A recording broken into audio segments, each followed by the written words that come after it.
Hello दोस्तों, नमस्कार साथियों, मेरे प्यारे मित्रों, कैसे हो आप सब। आशा करता हूँ आप सब ठीक व स्वस्थ होंगे। जी हाँ मेरे दोस्तों, आप लोग कवर पेज में देख पा रहे होंगे इस टाइम की यूपी बोर्ड कक्षा 12 के प्रश्न उत्तर लग चुके हैं। जी हाँ मेरे दोस्तों, 10 नंबर आपका पक्का है, कहीं नहीं गया है। ठीक है, इसके बाद देखेंगे इसमें क्या क्या चीज़ें हैं। सामान्य हिंदी से जो भी प्रश्न मैंने यहाँ पे लिया है वो सब सामान्य हिंदी से है। जी हाँ मेरे दोस्तों, और एग्जाम से पहले एक बार वीडियो को जरूर अच्छी तरीके से वॉच कर लीजिए, क्योंकि यह रणनीति सीरीज आपके लिए कुछ बेहतर लेके आई हुई है और हमेशा मैं तलाश करता हूँ कि आपके लिए मैं बेहतर ही लेके आऊँ। जी हाँ मेरे दोस्तों, तो चलिए वीडियो स्टार्ट किया था। ये जो है वो सब गद्यांश से हैं, गद्यांश से प्रश्न उत्तर है। चलिए देखते हैं कौन सा प्रश्न उत्तर है और किस तरीके से है। तो ध्यान से देखिएगा, पहला जो प्रश्न है वो राष्ट्र के स्वरूप नामक पाठ से लिया गया है। जी हाँ मेरे दोस्तों, पाठ नंबर पहला है राष्ट्र के स्वरूप नामक पाठ से। जब आप एग्जाम में जाएंगे तो आपके पास तीसरे प्रश्न की ओर से यही प्रश्न आपके सामने आएगा। आपके पास तीसरे प्रश्न की ओर से यही प्रश्न सामने आएगा कि निम्नलिखित में से गद्यांश के प्रश्न उत्तर सही दीजिए। कुछ इसी तरीके से आएगा। जरा ध्यान से देखिएगा, जो यहाँ पे बोला गया, पहले आपको कुछ कहानी पढ़ने के लिए बोलेगा। जी हाँ मेरे दोस्तों, तो आपको कुछ करना नहीं, बस इन्हें पढ़ना रहेगा, कुछ नहीं करना रहेगा।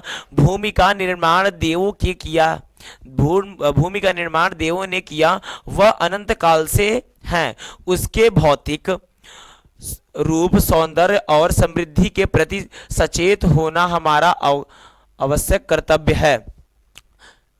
भूमि के पार्थिव स्वरूप के प्रति हम जितने अधिक जागरूक होंगे, उतने ही हमारी राष्ट्रीयता बलवती हो सकेगी।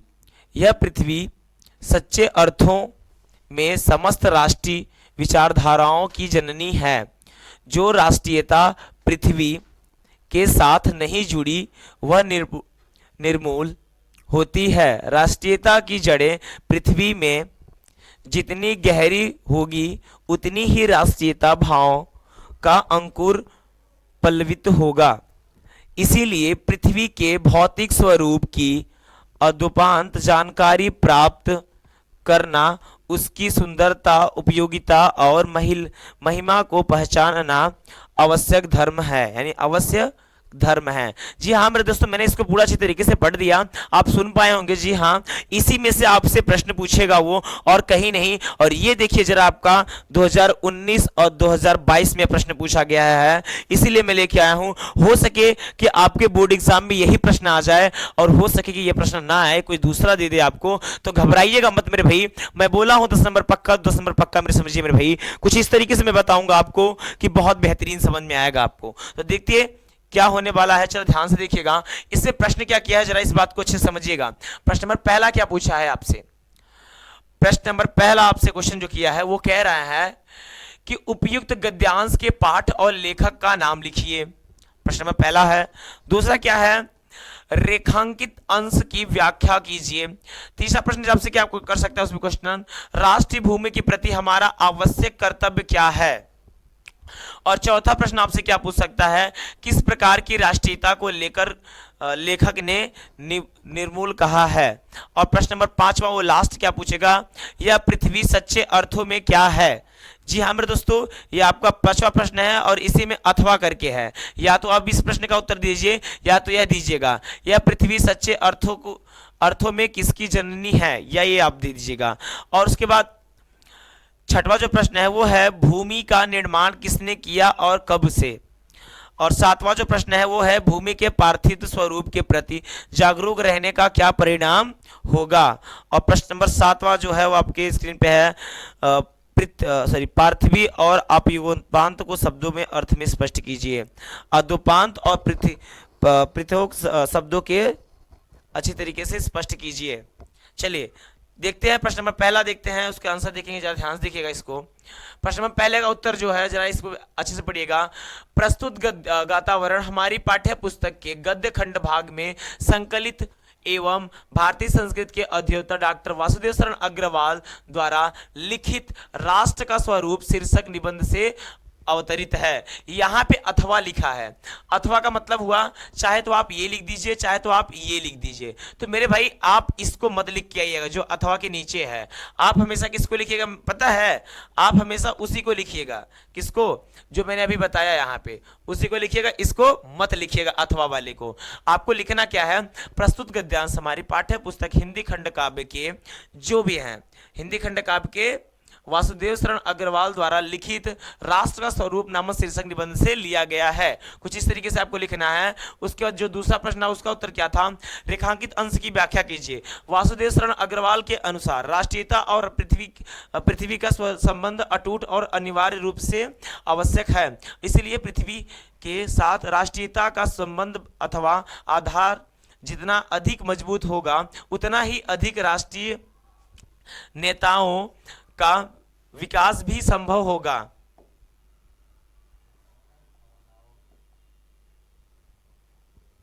भावनाओं का विकास भी संभव होगा।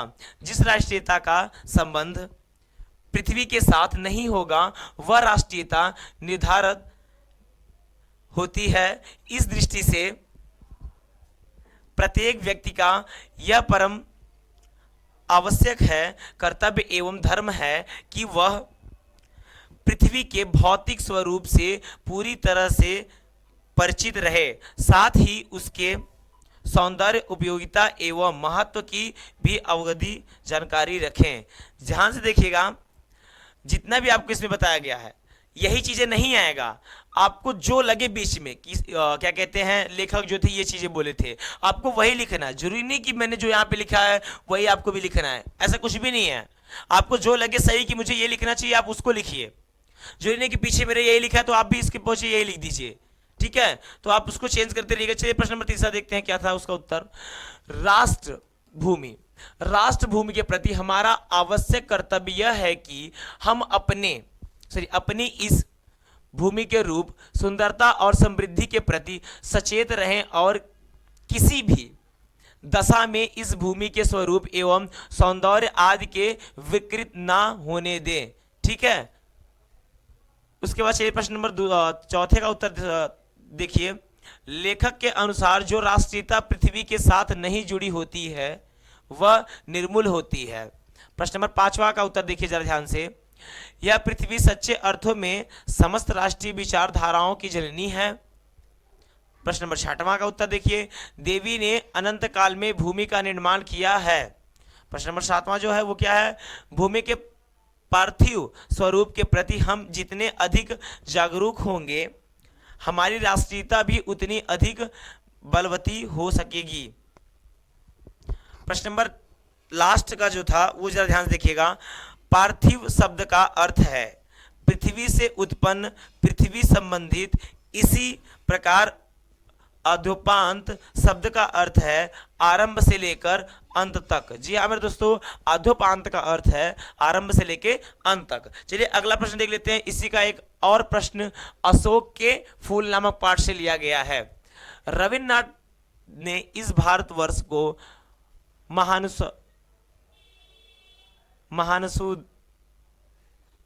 समुद्र कहा है। विचरित देश है वह असुर आए, आर्य आए, शक आए, हौण आए, नाग आए, यक्ष आए, ग्रंथ आए, न जाने कितनी मानव जातियां यहां आई। मीन्स अलग अलग जाति जो आई थी आज के भारतवर्ष को यानी कि अब के बनाने में अपना हाथ लगा गई। यानी जब जो भारतवर्ष बना है आज का, इतने लोगों ने उसमें क्या किया, हाथ लगा गए, जिससे हमें यानी हम हिंदू रीति नीति कहते हैं। रीति नीति आप सुने ही होंगे, यानी कि जिसे हम लोग रीति नीति कहते हैं वो कहाँ से आज मिला है, आप देख लीजिए इन सब चीजों से। वह अनेक आर्य और आर्यंतर उपदानों का अद्भुत मिश्रण है। यानी कि उद्यानों का अद्भुत मिश्रण है मेरे भाई। चलिए देखते हैं इससे प्रश्न क्या क्या बनते हैं, जरा इसको ध्यान से देखिएगा। उपयुक्त गद्यांश के पाठ और लेखक का नाम लिखिए। गद्यांश अंकित अंश की व्याख्या कीजिए। रविन्द्रनाथ ने किसे महासमुद्र कहा है। और जो अगला प्रश्न है वो क्या है, भारतवर्ष के निर्माण के किन का सहयोग रहा है, यानी किन किन का सहयोग, यानी कौन कौन लोग उसमें सहयोग किए हैं। आर्य शक का हुण कहाँ आए। चलिए इसका उत्तर देखते हैं, जरा ध्यान से देखिएगा। उत्तर जो है पहला वो क्या है, प्रस्तुत गातावरण हमारी पाठ्य पुस्तक, इसको आप छोड़िए मैं बोलता हूं। प्रस्तुत गद्यांश हमारी पाठ्य पुस्तक हिंदी खंड काव्य के संकलित किया गया है। आचार्य हजारी प्रसाद जी द्वारा लिखी यानी लिखी अशोक के फूल नामक निबंध से लिया गया है, कुछ इस तरीके से लिखिएगा। अगर आपको जो आता है वही लिखिएगा, अपने से बना के लिखिएगा, इसका कॉपीराइट मत करिए, कोई भी कॉपी मत लीजिएगा, ठीक है। इसका जो पाठ का नाम है वो है अशोक के फूल, लेखक का नाम आचार्य हजारी प्रसाद द्विवेदी, या अथवा करके दिया है तो आप अथवा वाले को मत लिखिएगा मेरे भाई, जो अथवा के ऊपर रहेगा उसको लिखिएगा, क्योंकि कुछ हद तक ये सही नहीं होता। रेखांकित अंश की व्याख्या कीजिए मेरे भाई, रेखांकित अंक की व्याख्या आपको खुद ही करना पड़ेगा। ये मतलब कि किसी का आप कॉपी करेंगे तो मजा नहीं आएगा, वो आपको व्याख्या खुद ही करना पड़ेगा। जैसे यहाँ पे लिखा है ना, हमारे देश के इतिहास का अध्ययन करने से यह व्यतीत होता है कि यहाँ आदिकाल से ही अनेक विदेशी जाति हैं, उनमें से आर्य, शक, हुड़ आदि अनेक जातियों से भारत पर आक्रमण करके यहाँ पर विजय प्राप्त की और यहाँ से विशाल भूभागों पर अपने राज्यों साम्राज्यों की स्थापना की। इनमें से अनेक यहीं होकर रह गए और वैवाहिक संबंधों के द्वारा यहाँ की उस हिंदू संस्कृति के अंग बन गए। हिंदुओं ने जिसकी अभ्यता या संस्कृति में जो कुछ भी श्रेष्ठ था, यानी जो कुछ भी ज्यादा था, श्रेष्ठ था, अधिक था, उसे ग्रहण कर लिया। इसके प्रकार यानी इसी प्रकार लिखना चाहिए, यहाँ पे इस प्रकार लिख दिया गया, चलो कोई बात नहीं। इस प्रकार भिन्न भिन्न प्रकार के नीति और रिवाजों को, परंपराओं और नीतियों, आदर्शों आदि पर आधारित जिस भारतीय संस्कृति के दर्शन हमें होते हैं, वह यहाँ की सर्वश्रेष्ठ कही जाने वाली आर्य जाति या उसके बाद बाहर से आने वाली विदेशी जातियों के सामान्यात्मक योगदान का परिमाण है। जी हाँ मेरे दोस्तों, ये अर्थ मैंने खुद से बनाया है, जरा आप अपना अर्थ बना के लिखिएगा, ठीक है, मेरा वाला नहीं। उसके बाद क्या था, जो तीसरा प्रश्न था, रविन्द्रनाथ ने भारतीय वर्ष के महासमुद्र वंश कहा है क्योंकि यहाँ की प्रगति व संस्कृति विकास में अनेक महापुरुषों ने अपना योगदान दिया है। उसके बाद जो अगला प्रश्न था चौथा, उसको ध्यान देखिए, भारतवर्ष के निर्माण में न केवल आर्यों का वर्ण आर्यों के उपरांत आने वाले शक, हुण तथा नाग पक्ष के संबंध, गर्भ, असुर आदि अनेक विदेशी जातियों का सहयोग रहा है। आर्य, शक एवं हुण आदि विदेशी जातियों के समय समय पर भारतवर्ष में आए। जी हाँ मेरे दोस्तों, चलिए मिलते हैं अगले वीडियो में, तब तक के लिए जय हिंद, जय भारत।